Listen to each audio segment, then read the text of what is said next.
Hey y'all, howdy, welcome to One for the Books. I'm Sandra Broadwell, and today I'm going to talk to you guys about my interpretation of Kayla's Buzzwordathon challenge for 2023. So for those of you who don't know, Kayla's channel, Books with Lala, is absolutely wonderful and a huge inspiration for YouTube content. And at the beginning of the year, every year, apparently she puts out a list of words or themes for each month, and if you participate in Buzzwordathon, you're supposed to read a book that has that word in the title every single month. I didn't necessarily plan to do this at the beginning of the year because I already had a good idea of the books that I wanted to read, but now that we are most of the way through the year and I have already read 88 books, I thought I would go through her list and see which books that I have already read met one of her buzzwords.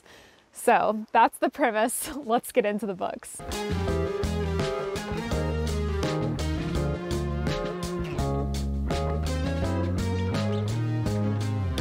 So January for Buzzwordathon was Life and Death, and I read 4 books that had life, death, or dead in the title. So I have What Moves the Dead by T. Kingfisher, which was a short horror novella based on Edgar Allan Poe's Fall of the House of Usher. I also read a collection of poetry by the U.S. National Poet Laureate Ada Limon, which was called Bright Dead Things. I read a collection of science fiction short stories called Stories of Your Life and Others by Ted Chiang, and I also read the third and final book of the 3-Body Problem Earth's Remembrance Past trilogy, which was called Death's End. Honestly, all of these were bangers. Holy moly, I feel like I need to read more life and death themed books because wow, like these were all 5 stars. That's pretty incredible.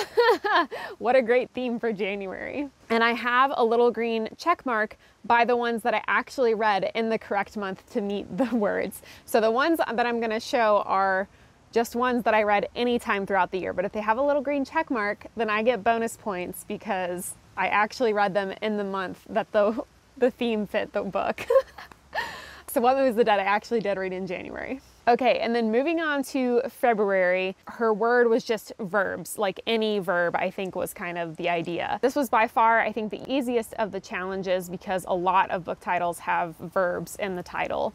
So we have moves, morning, became, make, lose, traveling, shout, served, burn, know, turning, hold, save, writes, and became. Those are all the verbs of all of these books that I read throughout the course of this year. But I actually did read The City We Became and the World We Make by N.K. Jemisin in February. That was the Great Cities duology, and that was a really fun series. I definitely thought the first one was better than the second one, but it really had a way of bringing New York City to life in a very fun sort of way. And then the other one that I read in the month of February that actually met the challenge was Ring Shout by P. Djeli Clark.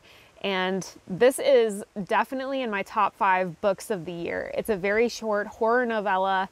It is about a Black community in the 1940s that are demon hunters, and demons who feed on hate have infiltrated the KKK. So it's just about rad Black women with like magical swords killing KKK members. I mean, it's pretty amazing. Okay, moving on to March. I only read one book with secret in the title. Secret was the official word of March. I did not read this book in March, but The Very Secret Society of Irregular Witches by Sengu Mandana was just a fantastic little cozy romance fantasy with some great witchy vibes. Definitely had a great time with this book. Then for April, the theme was emotions, and I think it could be any emotion that met the theme. The only book that I have read thus far this year with an emotion in the title was Pride and Prejudice. This was my first time reading this classic, and I really love the 2005 Keira Knightley adaptation of this story, but I thought the book itself was just okay. I'm not really a big romance reader. I'm glad I read it, but it was more of a 3-star kind of vibe. For May, the theme was flavors, And I actually didn't think I had one that met this, but I did read The Jasmine Throne by Tasha Suri. This is the first book in a fantasy series. I haven't continued with the series yet, but jasmine is obviously a flavor. You can get jasmine rice, you can get jasmine tea. So I did actually meet this requirement, which I didn't think when I set out to start this video. But I did read this one in the month of May, so bonus points for me. In June, the word was other, and like I mentioned previously, I read the short story collection Stories of Your Life and Others by Ted Chiang. This is the short story collection that includes Arrival, or the story that the movie Arrival was based on. If you've seen that movie, it's fantastic, and the short story and all of these short stories in this collection are really, really excellent. So if that sounds good to you, definitely highly recommend this collection. In July, the theme was weather words, and I didn't think that I had met this challenge either, but when I went back and watched Kayla's video, she did specifically say that the word sun counted. So I read 2 books with the word sun in it. She Who Became the Sun, which was just okay, and Black Sun, which was fantastic. Black Sun is based on Native American cultures. It's a fantasy epic, and it is about the reincarnation of the crow god and how that upends their society. It's super awesome, and I can't wait for book 3 in the series to come out next year. For August, the theme was body parts, and I actually read 4 books that met this theme so far this year. I have hearts, face, skin, and body. So that was surprising to me. I didn't think I had read that many body parts. Of these, I think the 3 body problem is the one that will probably stick with me the longest, but Yellow Face is the one that I immediately after reading it was just like, that was a great book. And honestly, I really liked all 4 of these. For September, the theme was game words. Kayla specifically said that war counted, and so I have 3 books that I've read this year that had war in the title. So This Is How You Lose the Time War, I think counts twice because it also has the word lose in it, which is definitely game themed. War of the Worlds and Jade War, and then I put both books from the series I'm currently reading in there, The Final Strife, because final is definitely a game word, and Battle from the Battle Drum. That's the book I'm reading as I'm filming this video. Of these, How to Lose the Time War was definitely my favorite. It is a book about a future time travel type war, 2 opposing sides, and soldiers on either side of this war start leaving each other letters to kind of taunt each other about their victories, and then slowly over the course of time it develops into a lot more than that, and it's really, really cool. In October, the word was magic. Kayla specifically said she wanted magic to be in the title, but she said if you couldn't get a book with magic in the title, then other magically themed words would count. I did not read a book this year that has magic in the title, but I did read other magical words: witches from the Very Secret Society of Irregular Witches, gods, and also Jinn and Genie. So those are definitely magical, mystical type creatures.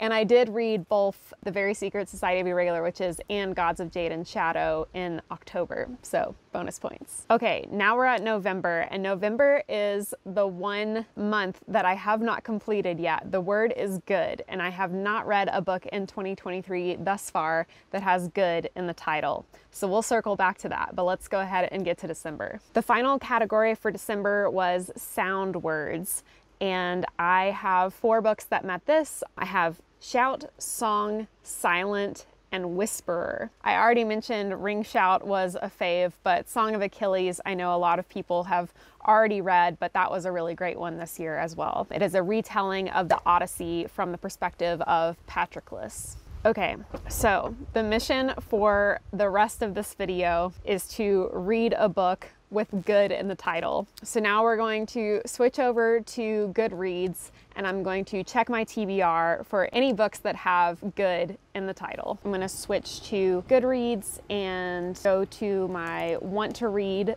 pile, which has 387 books in it. So I'm positive there's going to be some books in here that have good in the title.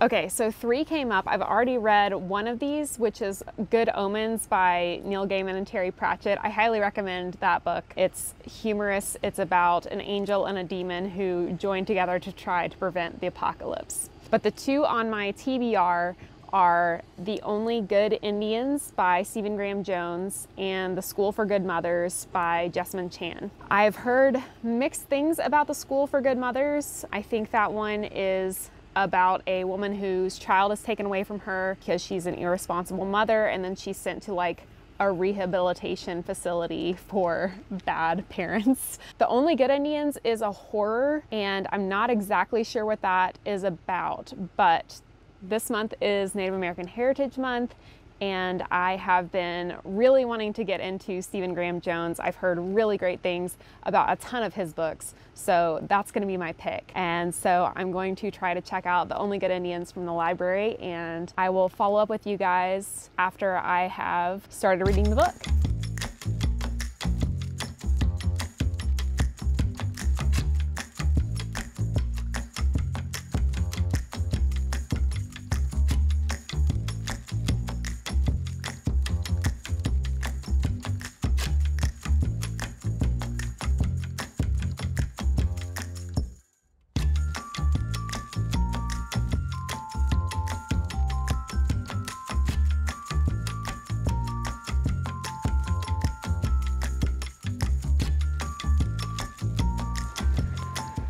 Okay, so I checked out The Only Good Indians last night after I finished filming, and I started reading it. Woke up this morning after I wrote for, like, hit my word count for NaNoWriMo. I started just like laid down in the hammock and started reading some more.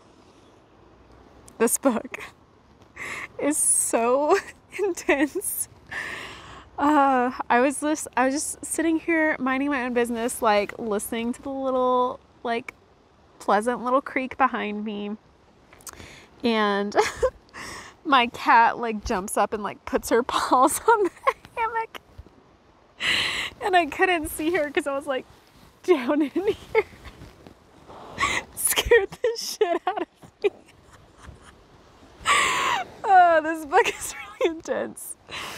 Okay, so it starts off with, like, I don't know if it's like a prologue, but it's like a short little story at the beginning. And it's about this man named Ricky. He's a Native American, and he is beaten to death outside of a bar. But before, like, in his last couple of moments, he like hallucinates elk, like, out in the parking lot with him. And then it jumps to the next story, or like which took up from there to the part where I just finished, like a 40 or 41% of the way through the book. And this next main character, also another Native American name, his name is Lewis, and he is a friend of the first character who was killed. And he is like trying to, the sun just came out. Oh God, it's so bright. Let me see if I can make this better somehow. Is that better? All right. Oh. All right. So this character, Lewis, he's like trying to fix a light bulb in his living room that keeps blinking, and it's really getting on his nerves. And when he like looks, he turns around and like looks behind him through the like spinning fan blades that because he's like up high. Like, anyway, he thinks he sees an elk in his living room, and it's the exact same elk he knows that he killed on a hunting trip like 10 years ago. And it turns out like him and his buddy Ricky and two of their other friends from the reservation were all on this hunting trip, and it went south. The hunting trip went as bad as you can possibly imagine it going. And he's very traumatized by this. It's like 10 years later still. And he is just slowly losing his marbles. He keeps seeing the elk, and he becomes more and more unhinged, and it just completely goes off the rails. I don't want to reveal too much, but his portion of the story just ended, and now we're moving on, and I'm worried that this next part of the book is going to be like one of the other two friends.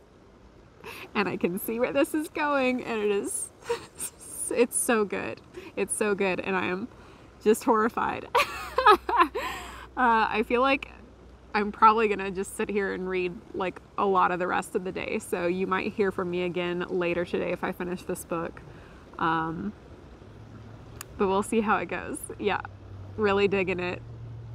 The writing is just fantastic. Like, Stephen Graham Jones definitely writes in a very visceral sort of way. There was even like right at the beginning, I even read this part out loud to my husband because it was just like so descriptive in such a short amount of words. I was like, oh, I want to write like this.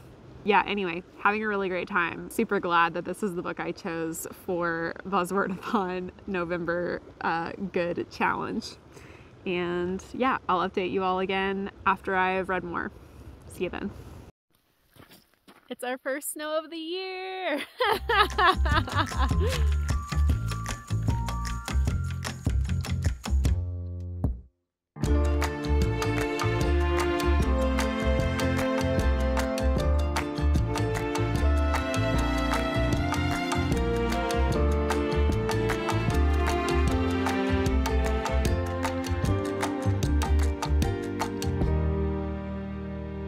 So I did finish The Only Good Indians the day that I filmed last time, but I didn't finish it until like 10:30 at night, and I decided I didn't want to film that late at night. And since then, multiple days have passed, and we are now right outside of Arches National Park, and tomorrow is Thanksgiving. We've met up with some of our friends who live in Colorado. They came out, drove to Moab and met us out here, and we met them at a brewery last night, and now we're camping together and we're going to spend Thanksgiving with our friends, which is going to be super fun. Anywho, final thoughts on The Only Good Indians. Possibly one of my favorite books of the year. Like, I just like closed my Kindle at the end and I was like, what? It was so good. It was so good. The characters were just so real, and like at the beginning, I was like, this guy's going crazy. And we're just watching him descend into madness. And then the like second half of the book starts and you're switching perspectives and you really find out what's going on. Whereas in the first half of the book, you're sort of questioning what's going on, but you're not really sure. In the second half, you know. And it is wild. It is super wild. And it was horrific, but also like, didn't end on like such a terribly bleak note that I was like feeling dead inside, which was good.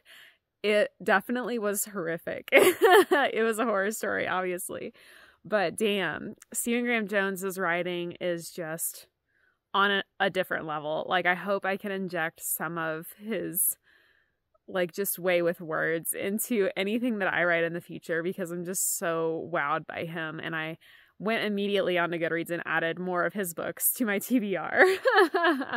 So yeah, that was The Only Good Indians, and I have now completed the Buzzwordathon reading challenge.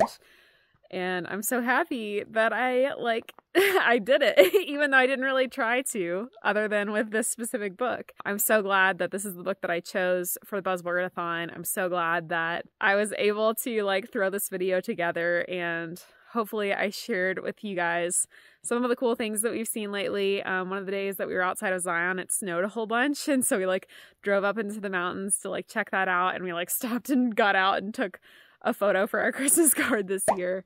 Yeah, it's just been a great couple of days. I'm so happy to see friends and spend the holiday with them. And I'm so glad that I've been reading such great books and that I was able to share a little bit of that with you all. So happy Thanksgiving. Thanks so much for tuning in and hanging out with me for a little bit today. Be sure to let me know down in the comments below if you've read any of the books that qualified for me for the Buzzwordathon. Maybe what your favorite book was that you've read that met the challenge this year. As always, please be kind, read books, and hit the subscribe button below for more bookish content to come. I'll see you next time.